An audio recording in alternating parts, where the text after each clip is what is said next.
me to do, but no one was telling me how to do it. Like, be strong, be brave. I was like, okay, how do I do that? Do I need to go kill the wildebeest or tame a lion? So what do you think are maybe preventing some men to truly understand their potential? Yeah, for sure. That's a great question. Well, for us at the Hungry Warrior Academy, we use a system called Epic because I'm known for finishing the Epic Deca, one of being one of three in the world. And the E stands for eternal restoration. The P stands for physical temple. I is identity, and C is community. And what we've noticed is that men tend to either have one of those four really high, and then another one would be extremely low. So, for example, there are guys that have this form of communication with the divine or with God, and yet they have a sense of community that is quite low, and they're not having a lot of friends, or vice versa, where they are not even having a relationship with the divine. They don't have faith, and yet they have a strong community. And so once you're able to, again, have it some form of balance for your life, then you're able to gear more your value system towards your goal. Community is key. I wonder then, when if we take like say like young men, and a lot of them are struggling with like loneliness, for example, and they may feel that they don't have that community, and then as men get older they have less and less close friends, where women, they have all these friends, all these communities. I sometimes wonder what is missing when it comes to men specifically, and why we can't maintain a community that we're all yearning for. What were some of the ways that you were able to overcome that, or at least to identify it? Yeah, there's a lot of pride, and a lot of men have been hurt by some partners or some individuals, sometimes in their close family. And a lot of them don't understand the difference between vulnerability and weakness. So, for example, in the military, vulnerability or weakness is completely different. So, weakness, you're going to attack at that location.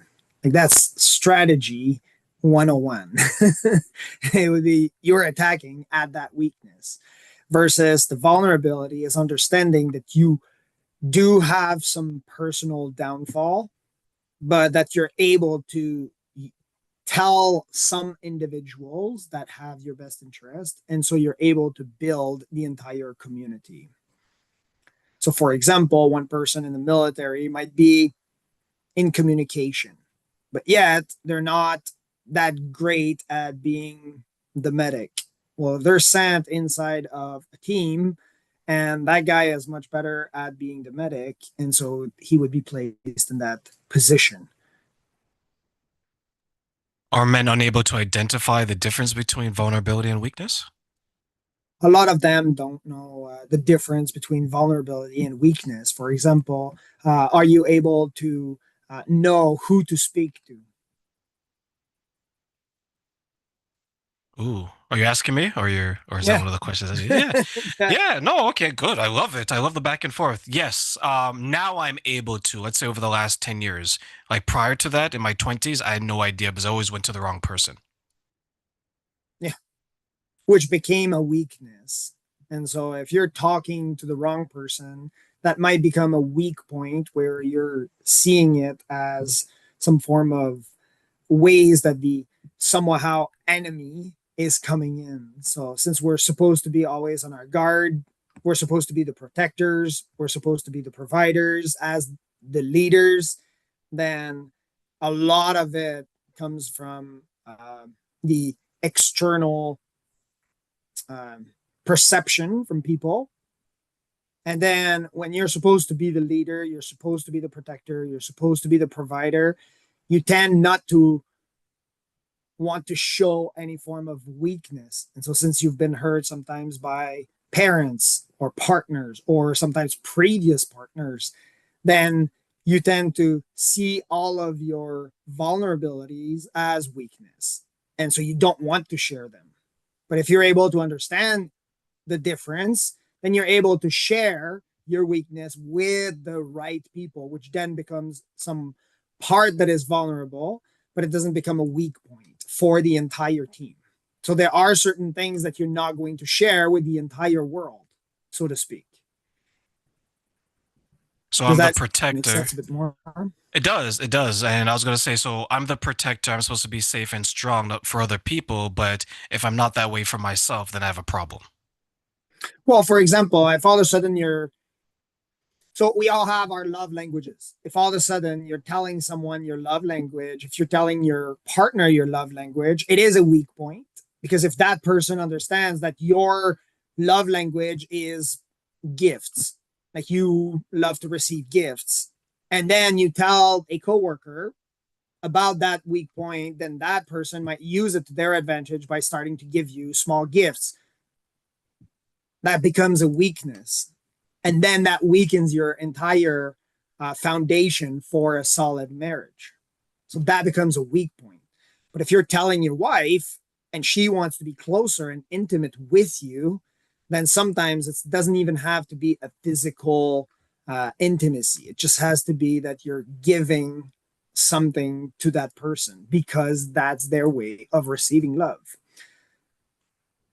So it's Uh, understanding who the enemy is. If you don't understand who the enemy is, if you don't have a perception, and if you're supposed to be the protector, but you don't even know where the attack is coming from, then it becomes a weakness. That's a great example because not only do you have to identify what's inside yourself, you have to identify what's out there. Because to your point, if, as a man, I can't identify who's going to cause me harm and who isn't, then I'm always open to be caused harm. But if I can identify who is for me, who's a part of my community, then I have a better chance of being safe. Which sometimes become simply a perception. And that discernment sometimes, which is sad, comes at the expense of personal experiences. When really we could have learned from other individuals that have been through this and then understood that that's how we need to move in life, which is why we created these programs so that, well, you can learn from others versus learning from your own experiences. So when it comes to the programs then, and when men are joining it, what are maybe some of the common obstacles that they face in their progression? Well, a lot of them, again, have uh, their pride in the way. They have their levels that are much different in terms of our foundation with the epic. So a lot of them don't have the perception.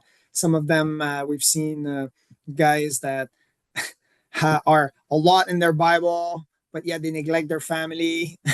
So you do have a large eternal, somewhat restoration pillar, but yet your community, and then they have a strong, they're strong church leaders, but they're neglecting their family. And so you're sometimes understanding what the hierarchies are, understanding what your values are is another strong commonalities that we've seen. A lot of men that we've spoke to don't even understand what their value system is, and so they're really good at picking goals. But then again, that's just becoming busy. That's not understanding how to steer the ship, even if you're in a storm.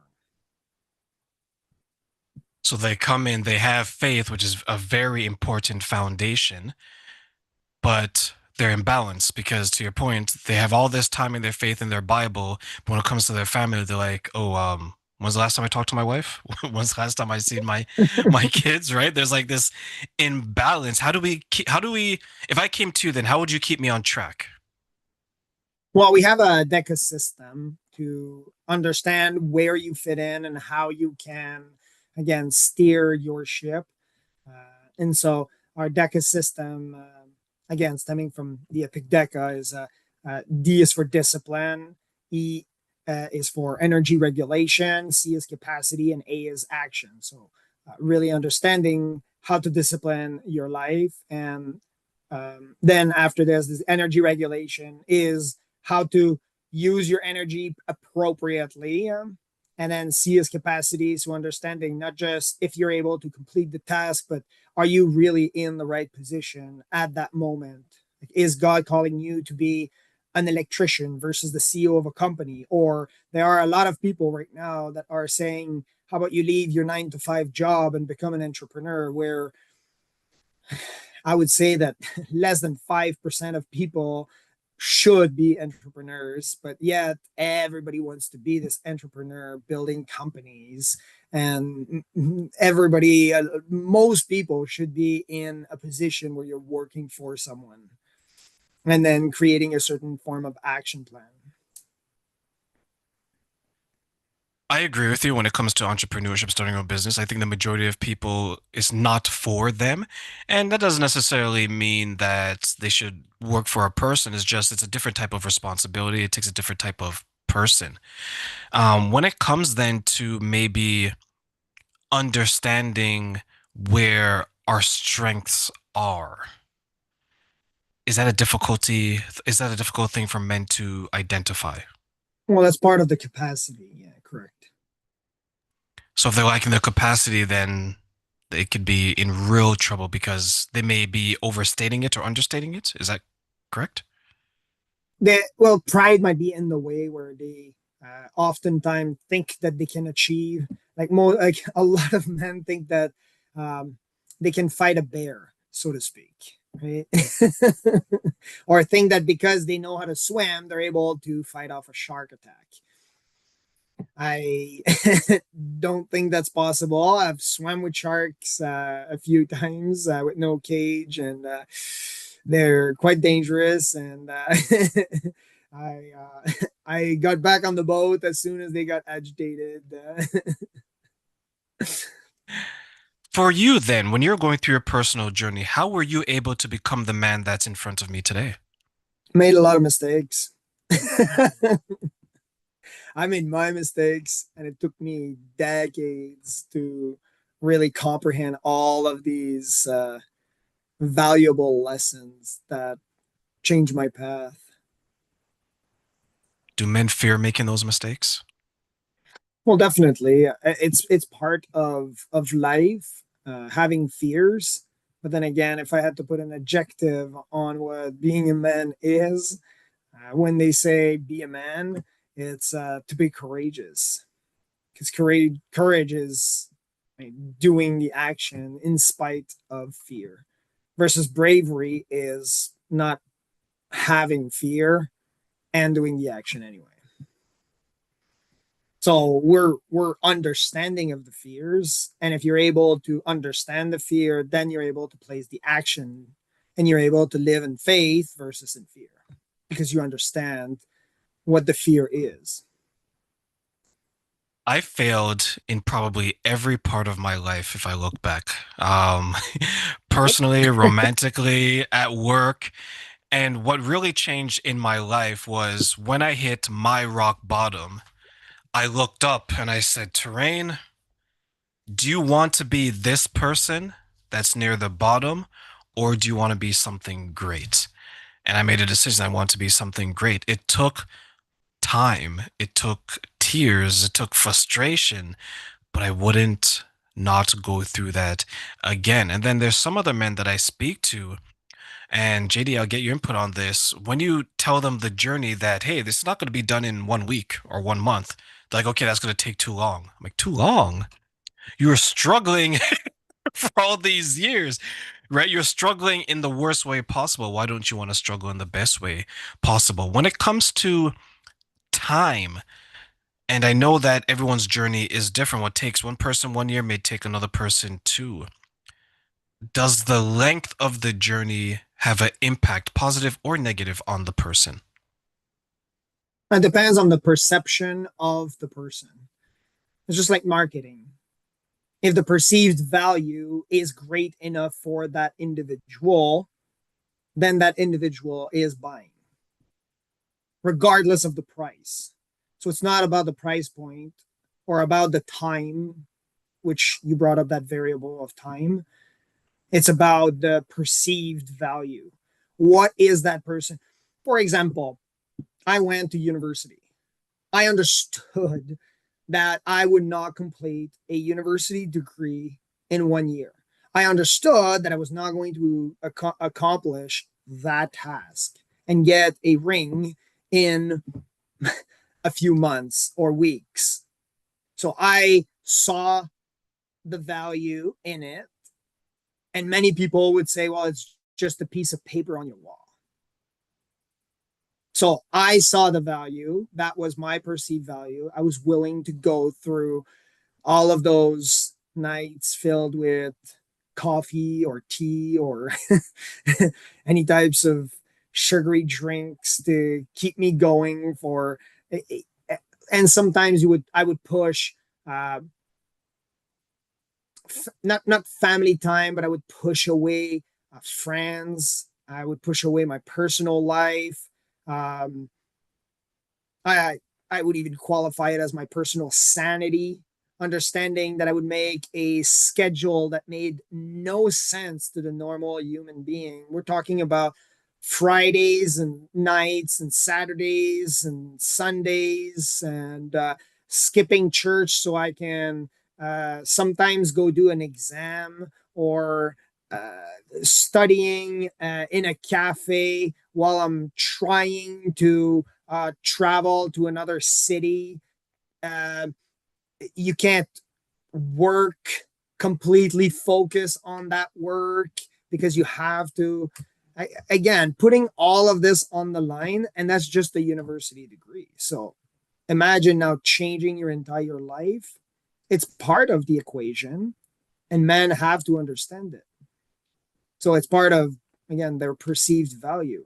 If they see that there's a value at the end of what that tunnel looks like, then yeah, so be it. They'll jump on that train. And that's the idea, is doing it alone.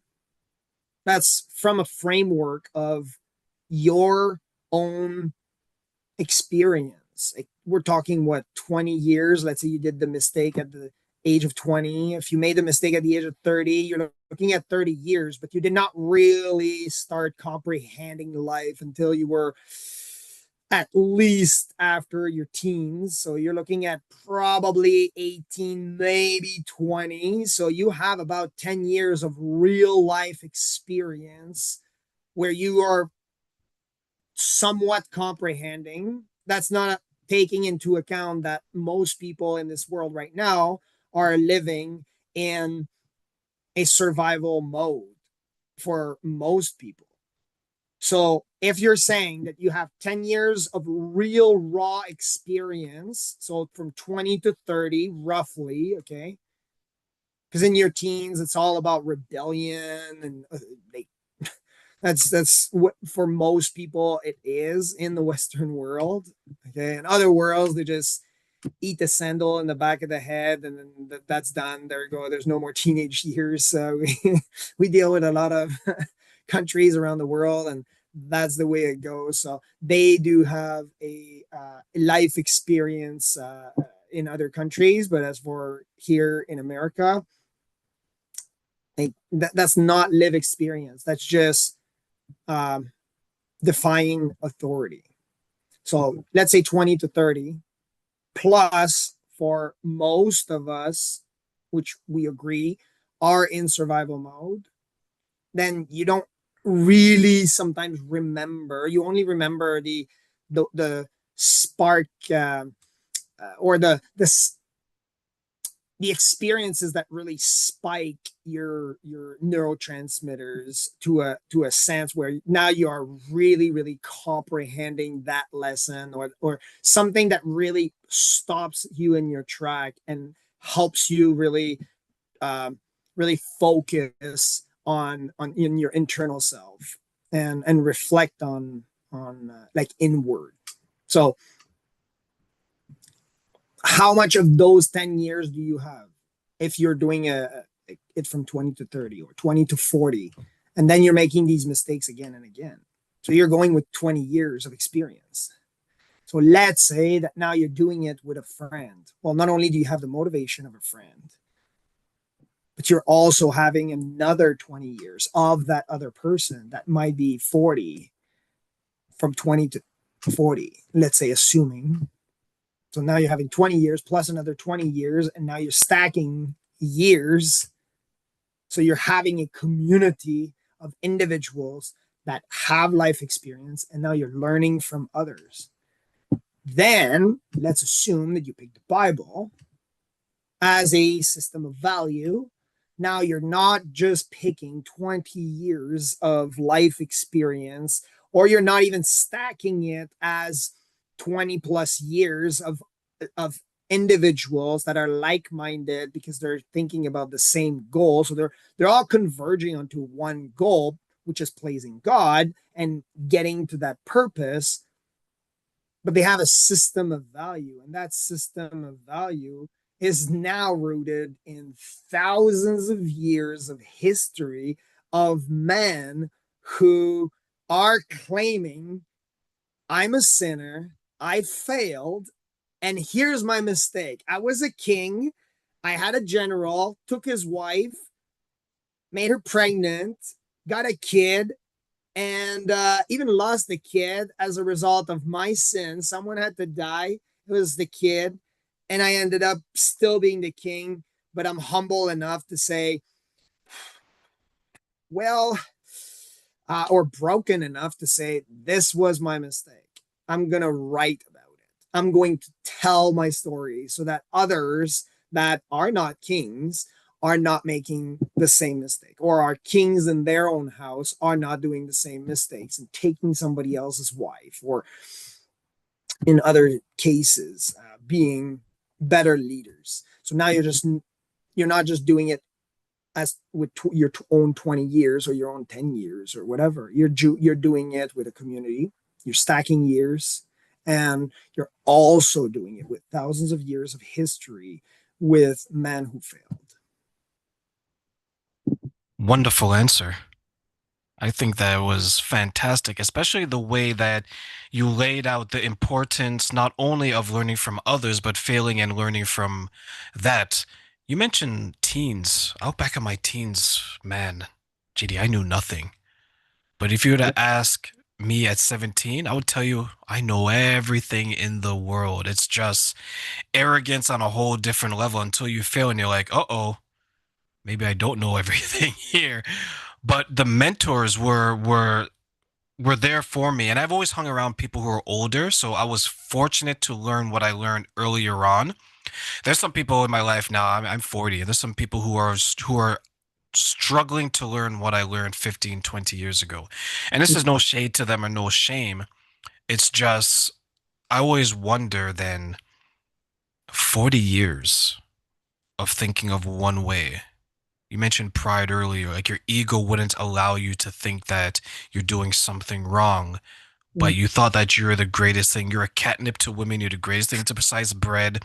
You walk down the street, people are throwing bread and fruits at you like you're a king and an emperor, like you shared. And then one day, it all stops, and you're like, oh well, I think I'm still great. What happened? To the men out there who are looking around and they're like, oh my God, I'm 40, 45, 50. What happened to my life? How do we help them to realize it's still not too late and you can still make some changes? You're right about the teens. We have this pride. If you're in your team, you consider yourself a man and fit in this category, and you think you know everything about life. Well, you got two guys right there that, yeah, we did a lot of mistakes. I know. Um, my biggest mistake was in my teens was to not to refuse my dad uh, as a leader. Yeah, when my parents got divorced, I went with my dad, and then my dad said, "No, I'm not seeing you." And then I went with my mom because I had to, and then I was bumping from one house to the next. And then at the age of 17, I just joined the military. It was unhealthy. I was jumping from one to the other. But again, that's not having a father in my life as a teen. really hurt me as a teen, and that would be one advice I would give every teen out there, is that you will be rebellious, but the leader, which is meant to be the dad, is uh, often failing and doing his own mistake and on his journey. uh, Please try your best to reconcile with your father, to the best of your ability, definitely. So that would be for the team. Now, as for the men, to answer the question as to these guys who have been thinking that later in life they failed,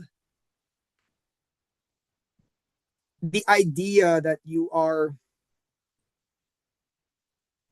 40 years old and failing at life, well, there's a way that you can, again, there's three ways you can look at it. You can take a negative and transfer it into a negative, which will yield a higher or more dominant negative. So, for example, someone has a divorce. He has the divorce. Well, what's something negative that could happen to a man after a divorce? Well, he has no money, wants to see his kids, starts drinking. There you go. So that's a negative. So now he's reacting in a negative way. So he has a negative stimuli, reacts negatively. That will not yield a positive, okay, in any form. Eventually it might, but the only way it's on the third way, and I'll get to it, is that eventually we'll get to that third way. So it's still negative to negative, and that's unhealthy. A negative to a positive, changing, which is now in modern psychology, think positive, everything's going to be positive in your life, or take a negative and then turn it into a positive. Changing the charge of something costs energy. Whether you're changing it, let's say, from AC to DC, like alternating current to direct current, like in electricity, or if you're changing a charge from one to the other, it takes some form of energy. And so now you are wasting that energy because you're saying it is negative, and now I am going to either somehow forget about all the negative and just think about the positive, which you will have to eventually live out that negative. There will have to be some form of release at some point. But that release is not constructive, which is the third one.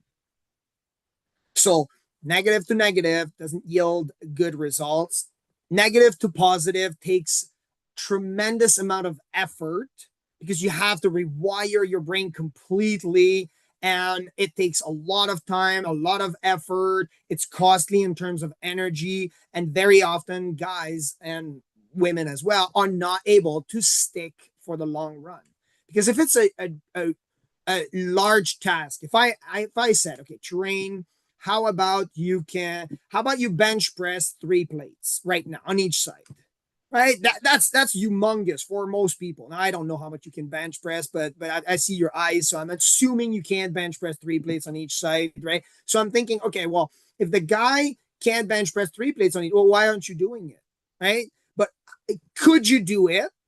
Yes, you could, but you would have to train to become a person that lifts 3 plates on each side. You could. Right? It's doable, but you would require tremendous amount of efforts to change from a person that works out regularly, seems fairly healthy, going to a power lifter. Okay, so again, that's going from one person to the next. Okay, which is healthy to extremely healthy, or negative to positive. So that's, again, just taking a lot of effort.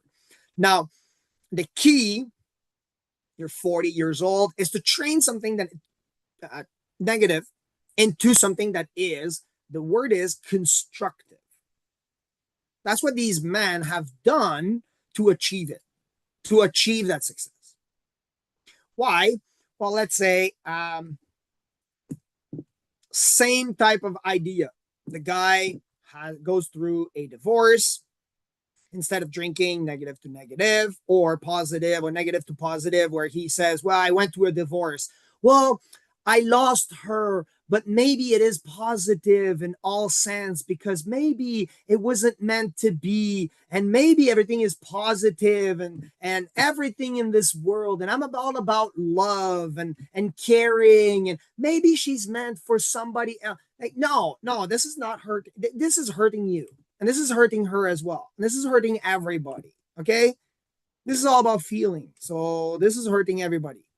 What about constructive, where you're saying, I will take this divorce and build a world renowned podcast that I will be talking about all sorts of subject about mental health as a result of me suffering from mental health and depression from this divorce. Is it constructive? Well, it's helping other men. It will build over time, and it's constructive. So now you are building some muscles, and eventually, now will it turn into a negative? Well, are you able to stay the long course? Well, definitely you're able to stay the long course because it's a process. So the constructive part becomes the process, which becomes the journey, which now you are building. So it's construction. So you're building it, and no one builds a house in like an hour. So I want to say an hour because there are some construction company. Yeah, they can. Yeah, and everyone sets the expectation by playing games, right, where they can build those houses in those cities in an hour. They're like, "See, JD, I told you. You didn't say what kind of house, but you're right, right. You're perfectly right because it's constructive at the end of the day, right? It's what are you willing to do, how far you're willing to go, and what is the time that you're willing to invest. I've had relationships that failed. I didn't blame the other person. I didn't say, "Oh my gosh, she's crazy. She's this." I said, "Okay, what was my role? What did I contribute to the end of this? What is it that I can change? I can't change her and whatever it is that happened. I can just be a better person because to your point earlier, right?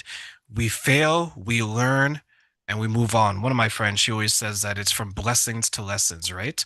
So you're going to take what you've learned and you're going to turn it into lessons. And for a lot of men out there, when you mention divorce, they think divorce and they think it's the end of the world. Oh my God, my peer group is going to change. There's Yeah. some shame. Maybe I'm going to be lonely now. There's some guilt. Maybe I'm not going to find anybody. What role do you think guilt and shame plays in keeping men from not progressing in healthy ways? Yeah. One side note about that is I'll talk about guilt and shame right after. Is the I want to point out all the four pillars that I talked about earlier. And so that's why, again, if we going like circling back about it, what was that guy's pillar, that strong pillar was not the eternal restoration. It was not his physical temple, but his entire identity was rooted into this woman. So now that he's losing her, everything was on her. Like a person, it will still hurt. You're going through a divorce, you're going through a separation, it will still hurt. But if your eternal restoration, if your pyramid is in the right spot, you understand that, well, she's leaving. She's leaving. My identity is not rooted in that marriage, right? So again, just circling back to, um, again, that's based on perception.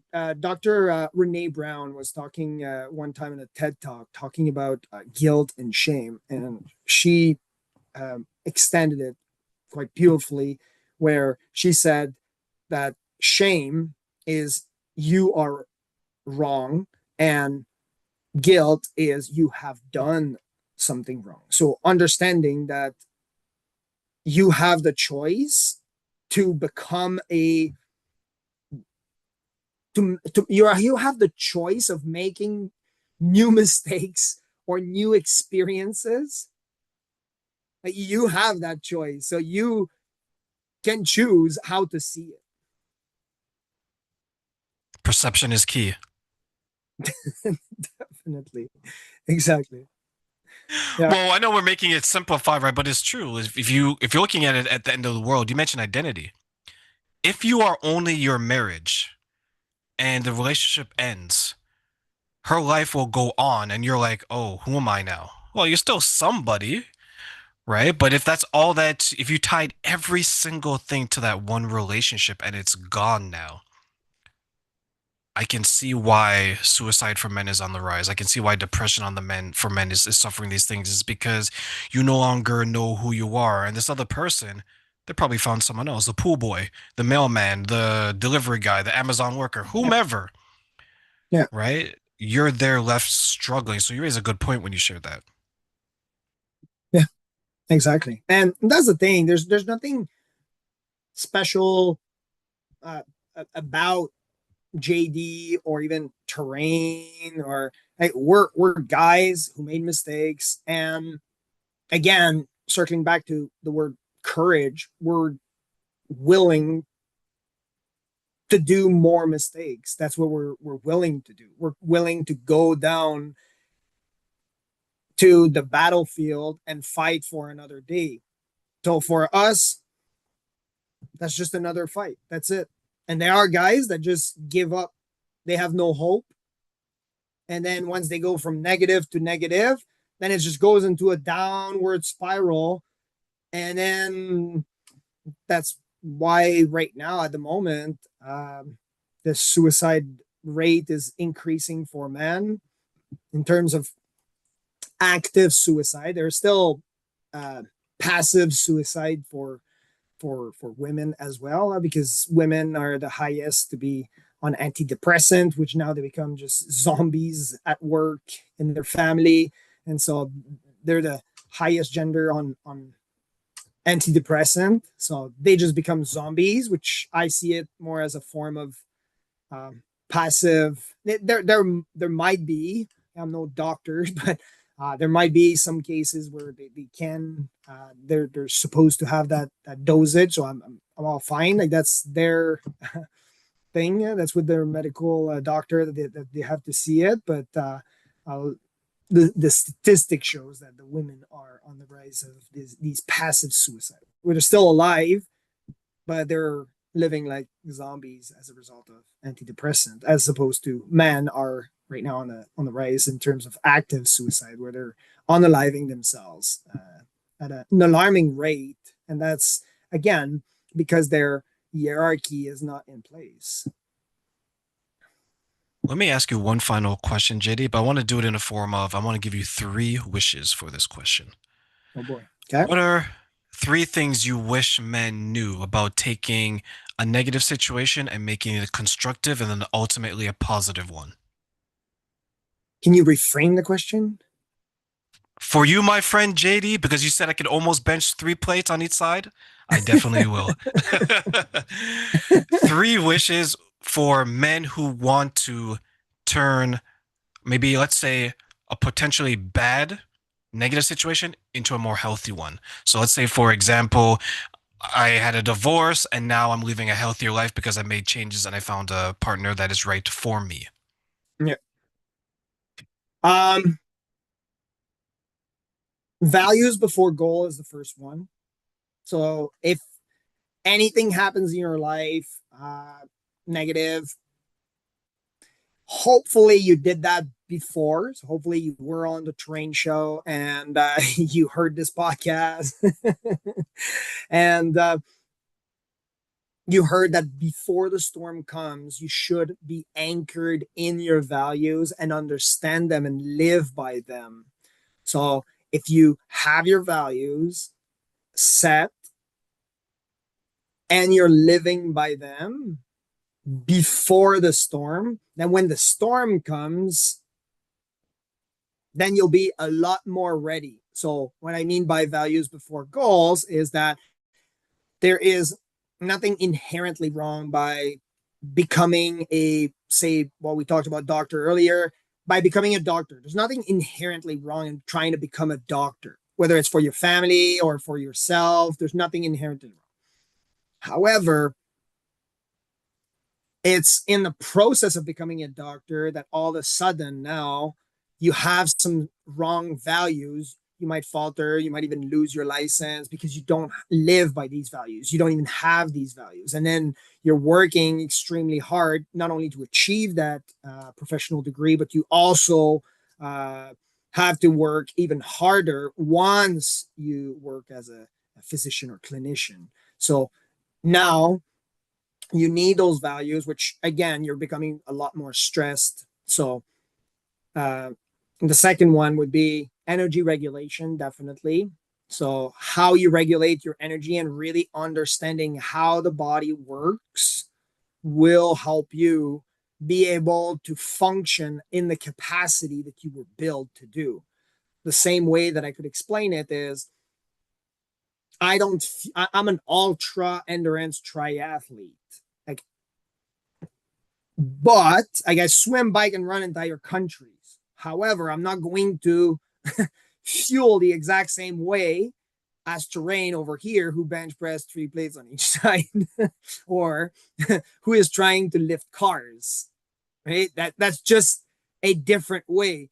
Like I don't go and eat entire chicken. I might eat the entire hen house because I'm an ultra triathlete, but I'm not going to be eating an entire chicken in one meal because it's too heavy for me, right? But it's different types of fueling. So understanding your energy regulation is definitely key, and understanding that pain is on either side of the spectrum. And so if you remain and do nothing, there will be pain. If you're doing something negative, there will be pain. If you're trying to change a negative from a positive, there will be pain. If you're sitting on the couch eating cheese balls, and there might be a time for you to do that. I don't know which time, but there might be. Then there will be pain because you might end up in the hospital. That's painful. And then there is another level of pain where, well, you try to be as healthy as possible. You're trying to build some other parts in the world that are more constructive. And so there will be pain. Just like terrain that is building his muscles to bench press it more, well, there will be a tear. So it will be painful. So there's pain on either side of the spectrum. Either if you're doing something constructive or if you're doing something completely negative with your life. You drink too much, there will be pain. It will be painful. And it will be, it's still painful when you swim, bike, and run entire countries. Your face is burned and your body is broken down, your mind is gone, and you keep running, and you're in a foreign country. Like, it is painful, but I chose that pain. And so I would say, as the last one, pick your pain.